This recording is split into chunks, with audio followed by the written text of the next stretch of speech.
Every February 14th, millions of people suddenly decide roses are worth $80 and dinner reservations are basically priceless, which sounds kind of unhinged until you look at it like an economist.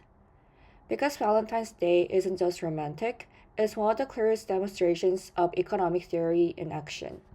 Valentine's Day is basically a one-day demand earthquake.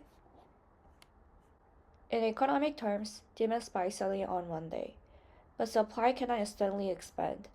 Restaurants don't magically double the number of tables. Florists cannot create extra roses overnight. Drivers cannot teleport. So, prices rise, not because businesses are evil, but because people are willing to pay more when the data feels non-negotiable. That's the key. In the short run, supply is inelastic. Supply cannot adjust quickly, so price does the adjusting. Now, flowers.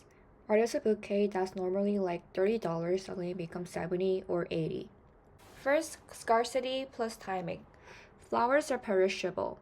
If you don't sell them now, they die, and buyers don't want flowers a week later.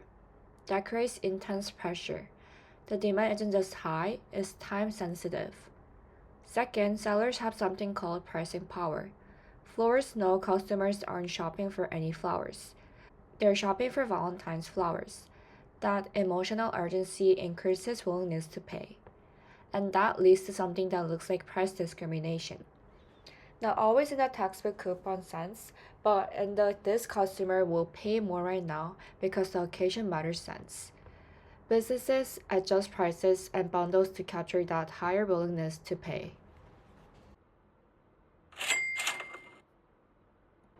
Here's the part that makes Valentine's Day fascinating. People don't buy roses because they need roses. They buy signals. In economics, signaling theory is about using a costly action to communicate something that words alone might not prove. Spending money or time becomes a way to say, I care, I'm committed, or I know what matters to you.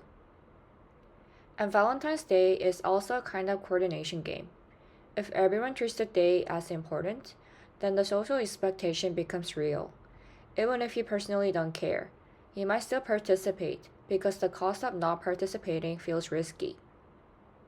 Another way to put it, on Valentine's Day, the cost of doing nothing might actually feel higher than the cost of doing something.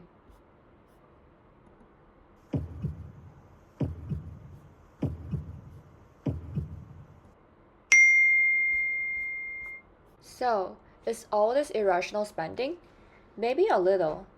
But economists would also say what counts as value. If a fancy dinner creates memories, relationship security, or just happiness, that's real value, even if it isn't practical. Markets aren't only about survival needs, they're also about meaning, identity, and social connection. Valentine's Day looks like emotional chaos, but economically, it's beautifully predictable. One day demand spike, short run supply limits, pricing power, and signaling behavior. So next time you see $100 bouquet, don't just think scam. Think, wow, this is supply and demand with feelings.